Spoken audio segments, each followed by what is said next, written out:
Chào bà con quay lại kênh Cuộc Sống Miền Tây. Hôm nay bây giờ mình lội nha bà con, lội cùng với anh Thông. Dữ rồi đó.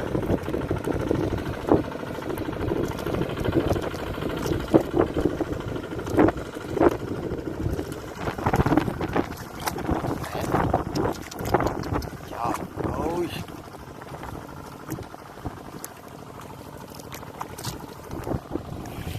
Thiệt tình.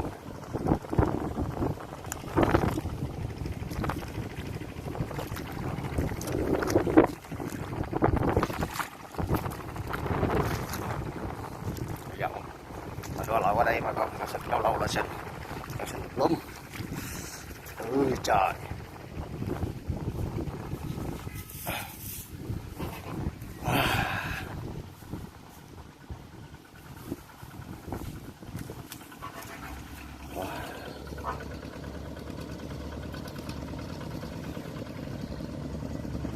Cái đu đủ á bà con, chạy sai quá. Coi xem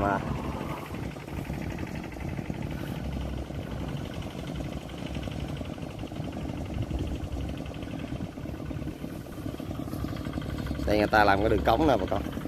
Cống này là của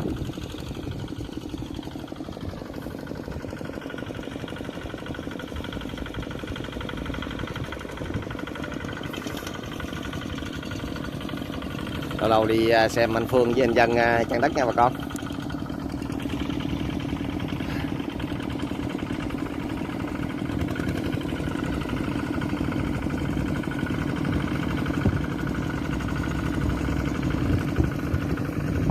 Đây nè anh Phương anh đang kéo cái đường nước.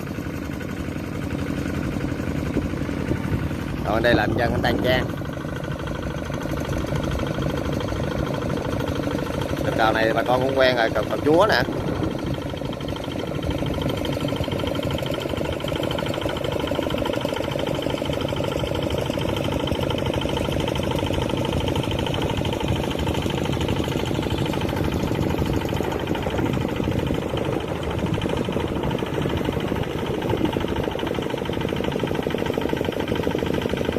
Bây giờ mình qua đây con này kìa, chăn ở nước gò như thế nào đi bà con. Wow.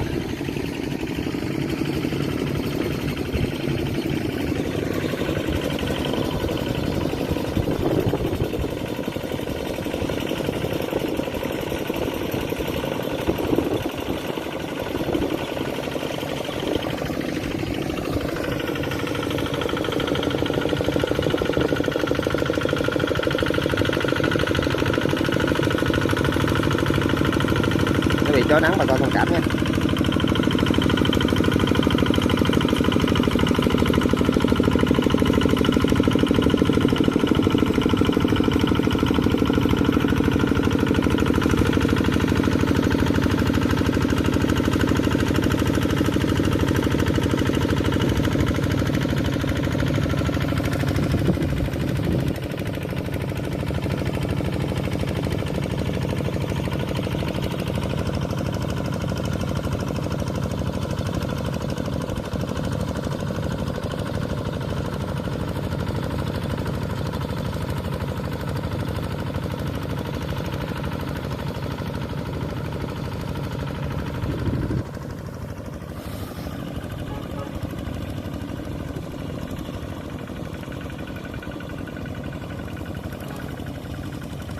Anh Phương anh đang kéo đường gò.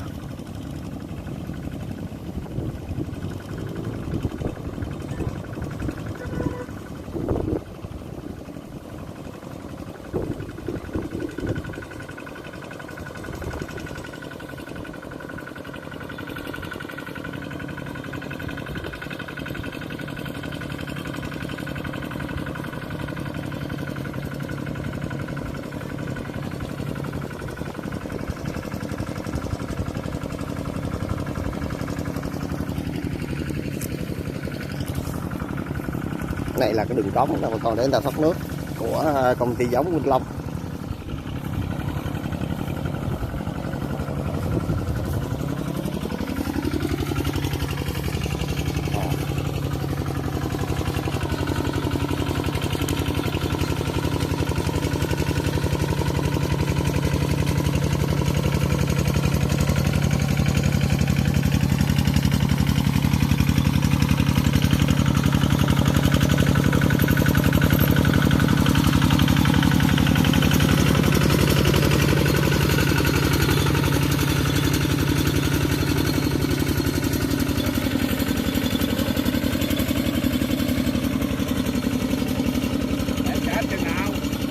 Dạ. Ủa, tôi tưởng đâu tiếng Anh, nó chạy giống chắc. Dạ. Trên chạy nó giống cũng quay. Dạ không. Này bên nhà báo hay là bên nào? Con đi chụp ảnh. Ảnh hả? Dạ. Này chừng nào xả chú chiều hay là mới? Mời. Kéo hàng. Kéo hàng hả chú? À, kéo hàng nó chạy nó giống.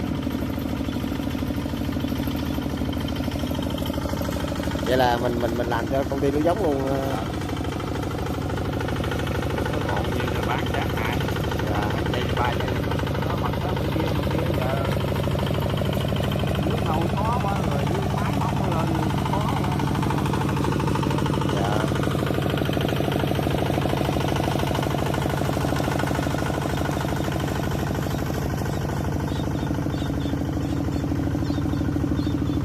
Ủa cái miếng đó anh có trang không bản không chị chú? Có.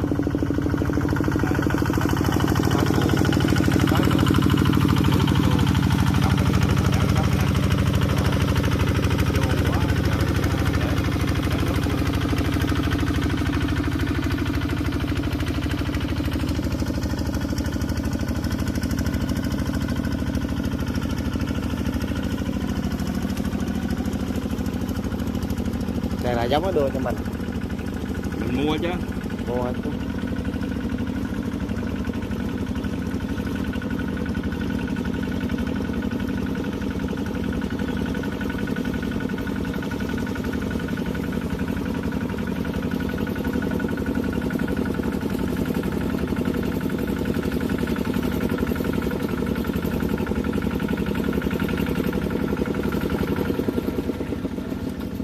Chạy luôn đi, quay lại.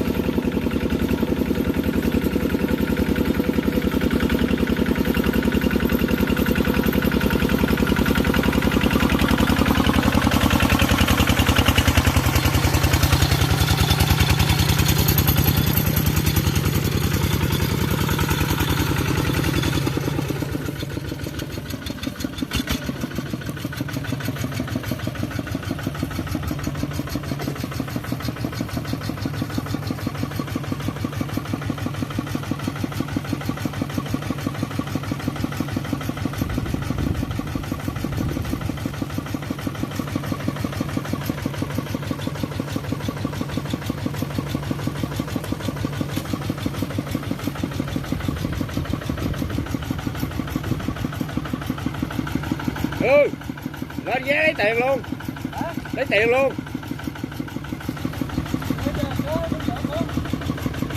Có thằng đó lên nó trả luôn, gửi em bên kia luôn.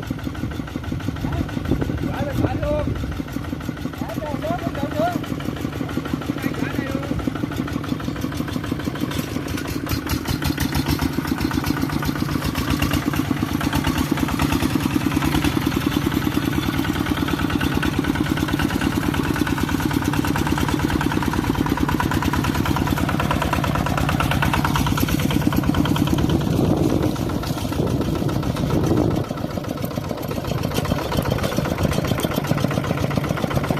Bên đó để sang còn hả chú? Là giờ tới đường nước rồi.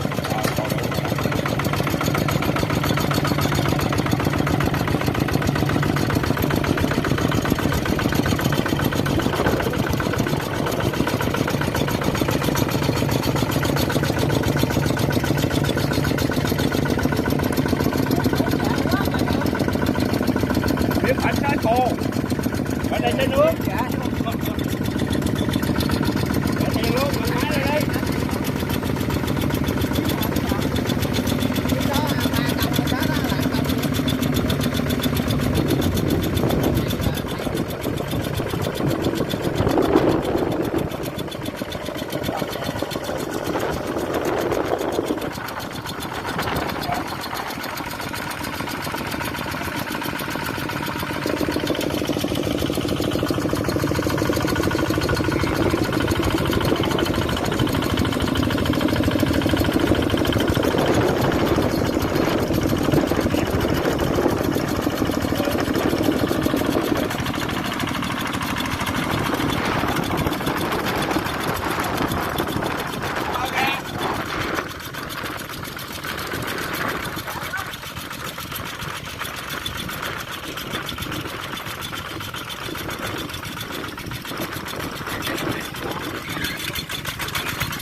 chân thật cảm ơn bạn xem sau này coi nhớ đăng ký like chia sẻ để sớm nhận video mới nhất.